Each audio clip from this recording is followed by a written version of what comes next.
benda-benda yang membahayakan diri. Sing bahaya kanggo bocah-bocah, nggih. Itu. Contohnya apa?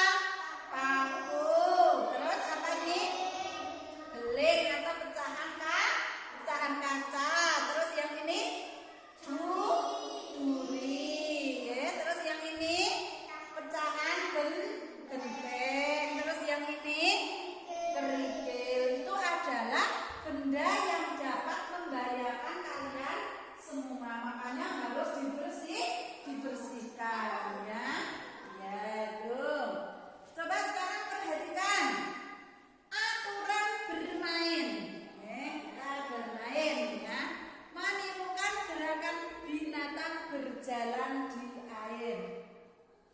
Bermain, menirukan gerakan binatang berjalan di air dilakukan secara kelompok ya, nanti secara kelompok ya. Semakin banyak anak akan semakin seru. Mengingat permainan ini dilakukan di air, setiap anak harus berhati-hati. Permainan ini juga harus dalam pengawasan guru atau orang dewasa. Jadi Pak Guru sama Bu Guru harus mengawasi kalian karena di air bahaya. Awali dengan gol pipa. Anak-anak yang menang akan berdiri membentuk lingkaran. Anak yang kalah akan berada di tengah lingkaran. Ya. Awali dengan gol pipa. Tahu ya kalian gol pipa ya? Ya. Anak-anak yang menang akan berdiri membentuk lingkaran. Anak yang kalah akan berada di tengah lingkaran. Anak tersebut akan bernyanyi, ikuti aku. Sambil anak menirukan gaya seekor binatang. Misalnya monyet berjalan. Gimana monyet berjalan? Gini. Nah. Anak-anak yang lain menirukan berjalan keliling seperti monyet. Ya, keliling seperti monyet. Setelah berjalan keliling satu putaran, anak yang berada di tengah berteriak menyebutkan nama seorang teman. Anak yang disebut namanya segera maju. Dia juga bernyanyi ikuti aku sambil memeragakan gerakan jalan seekor binatang. Binatang yang ditirukan tidak boleh sama. Begitu seterusnya, jika anak yang ditunjuk tidak dapat menirukan gerakan binatang berjalan, anak tersebut akan kalah. Dia akan mendapat hukuman. Hukumannya apa? Menyanyi sambil menari ya. Nah, coba ini apa ini anak-anak? Apa? Iya, tempat berenang. Ya, berenang ada prosodane. Sampai kan tadi bermainnya kan pakai air toh. Nah, ini adalah tempat untuk bermain air tadi. Ya. Kita bermain menirukan binatang berjalan. Ini adalah tadi yang sudah guru jelaskan tadi permainannya deh. Tuh. Sekarang kamu lihat, perhatikan kembali gambar Udin dan teman-teman ketika bermain. Udin dan teman-teman berbeda agama. Mereka selalu hidup rukun walaupun berbeda agama. Mereka menunjukkan sikap persatuan dalam keberagaman. Sikap mereka pantas untuk ditiru. Tahukah kamu contoh kegiatan bermain lainnya yang membutuhkan persatuan? Nah, ini tadi ya. Tadi dalam permainan itu ada teman-teman, ya, banyak anak, ya. Lah, dari sekian banyak teman itu agamanya berbeda. Ada yang Islam, ada yang Katolik, ada yang Hindu, ada yang Buddha. Tetapi mereka bermain dengan rukun, ya, untuk menjalin persatuan. Ya, kalian anak-anak kalau bermain dalam bentuk apapun harus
Widianti. Terima kasih atas waktu yang pernah diluangkan Ibu Aliza untuk mendampingi saya dalam pendampingan individu pada kesempatan hari ini.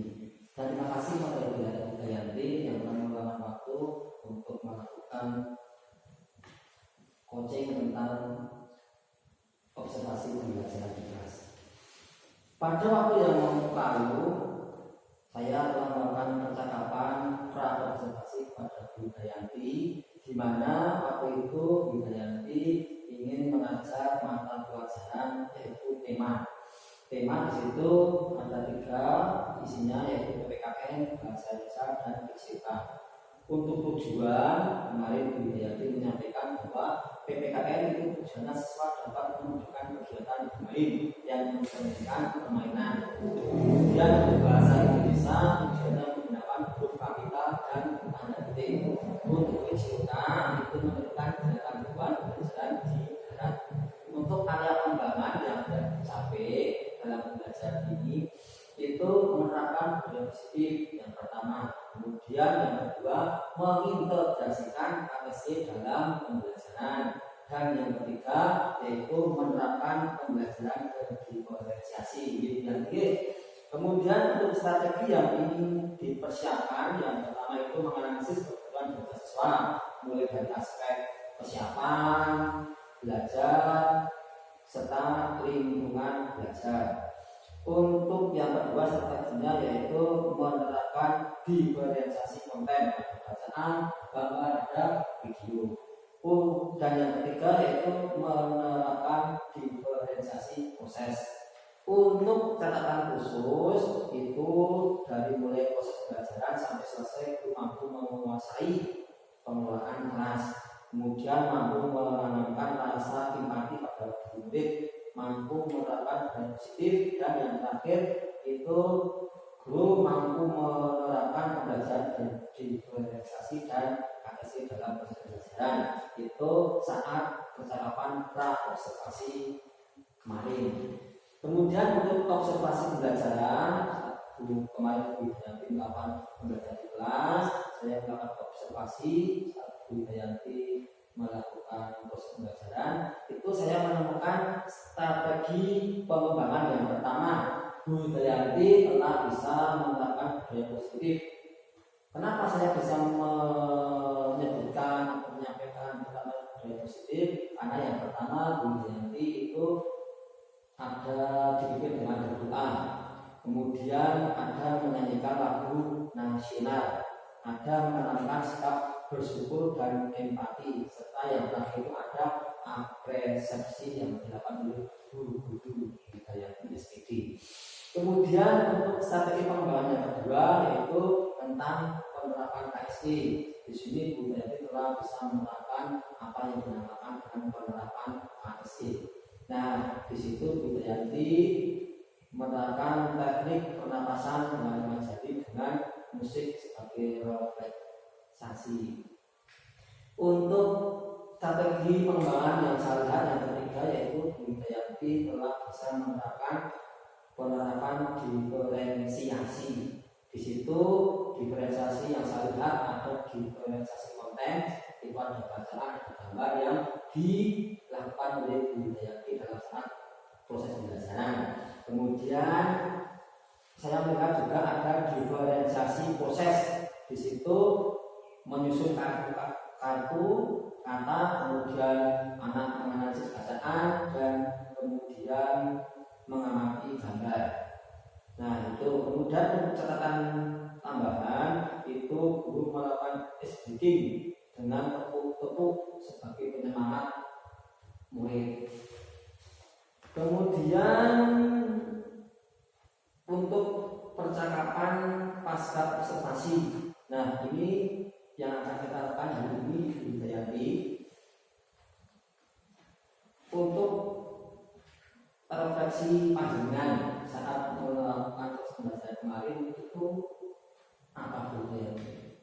Untuk refleksi yang saya lakukan yaitu di kegiatan awal guru mengajak anak untuk berdoa, menyanyikan lagu nasional, Dan selain itu guru juga menerapkan sikap bersyukur dan empati dan juga melakukan apresiasi. Oh iya, tapi sama gitu di awal dia. Kemudian untuk topik percakapan dan catatan ini dari saya itu dengan itu mampu bisa menciptakan suatu proses pembelajaran yang sesuai dengan apa yang dinamakan itu analisis kebutuhan belajar siswa dan kesiapan belajar siswa Bu Yanti. Nah, kemudian dari refleksi panjenengan, kemudian dari apa namanya tadi yang saya sampaikan tentang topik percakapan dan catatan yang dari saya itu kira-kira rencana tindak lanjut Bu Yanti setelah Bu Yanti melakukan pembelajaran, kemudian tadi ada refleksi, itu rencana tindak lanjut ke depan yang ingin Bu Yanti lakukan itu seperti apa? Ya, rencana tindak lanjut saya yaitu harus konsisten penerapan budaya positif dan juga menerapkan KSE serta penerapan berdiferensiasi. Jadi banyak rencana dari nanti sangat positif sekali. Saya sangat mendukung, semoga rencana itu dapat terlaksana dan tercapai dengan baik. Nah itu ya. Dan saya Widayanti untuk lembar rencana pengembangan diri. Nah untuk rencana pengembangan diri di sini ada aktivitas pengembangan itu yang ingin dikembangkan Widayanti apa, kemudian tujuan yang hendak dicapai, bukan keberhasilan mungkin satu. Nah ini mungkin nanti Widayanti setelah satu akan saya catat. Nah yang pertama Widayanti rencana pengembangan diri.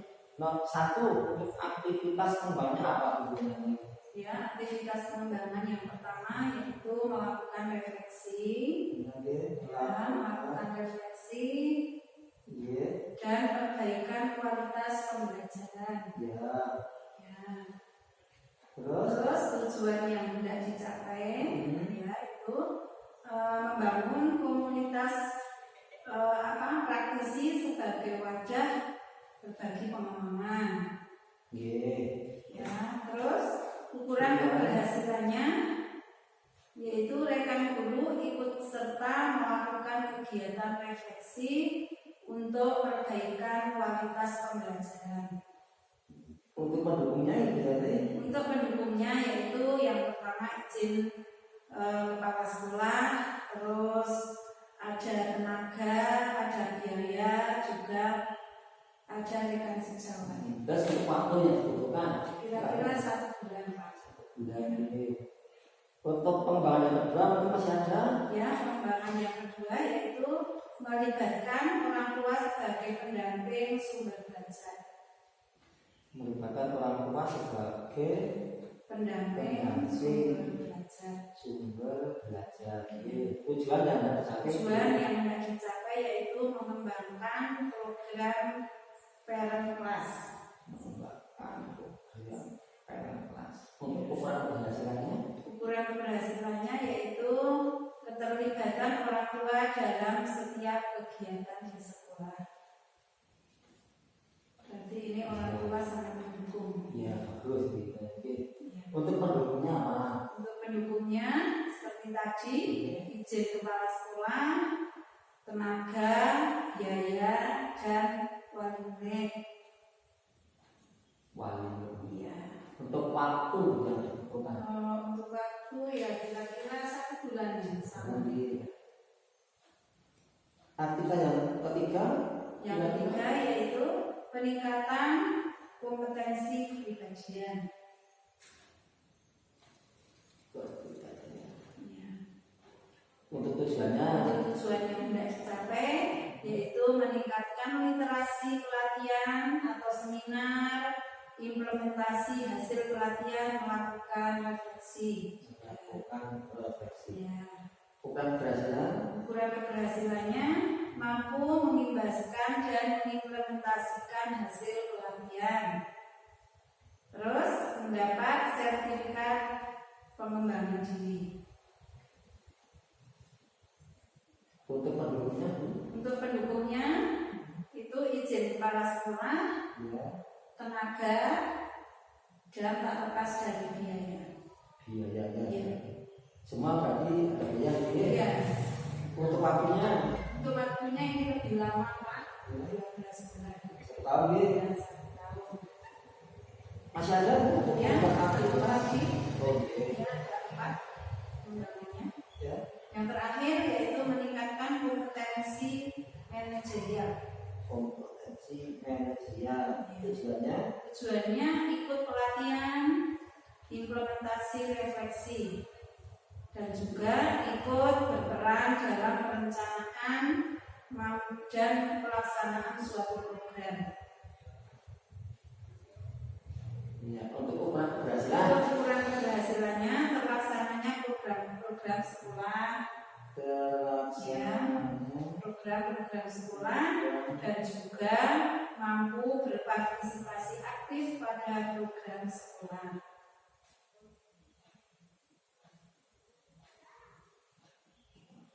penduduknya dulu.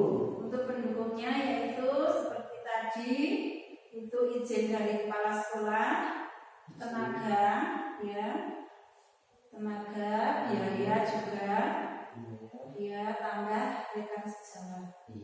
Berarti kolaborasi J. Iya. Kita jawab. Untuk waktunya bu?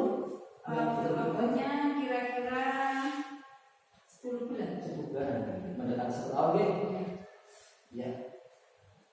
10 bulan. Ya terima kasih Bu Dayanti. Tadinya cara pengembangan diri dari Bu Dayanti sangat bagus sekali. Ada banyak, ada 4 ya. Tapi sudah menurut saya mencakup semuanya untuk bisa mengembangkan diri dalam melakukan proses pembelajaran di kelas. Nah ini kita sepakati ya Bu Dayanti ya. Dari rencana pengembangan yang ingin dilakukan Bu Dayanti. Nah selanjutnya yang terakhir Bu Dayanti, apa yang Anda rasakan saat kita melakukan coaching ini? Dari pertama sebelum pembelajaran dan sebagainya yang Bu Dayanti rasakan, manfaatnya mungkin atau yang lainnya bisa disampaikan.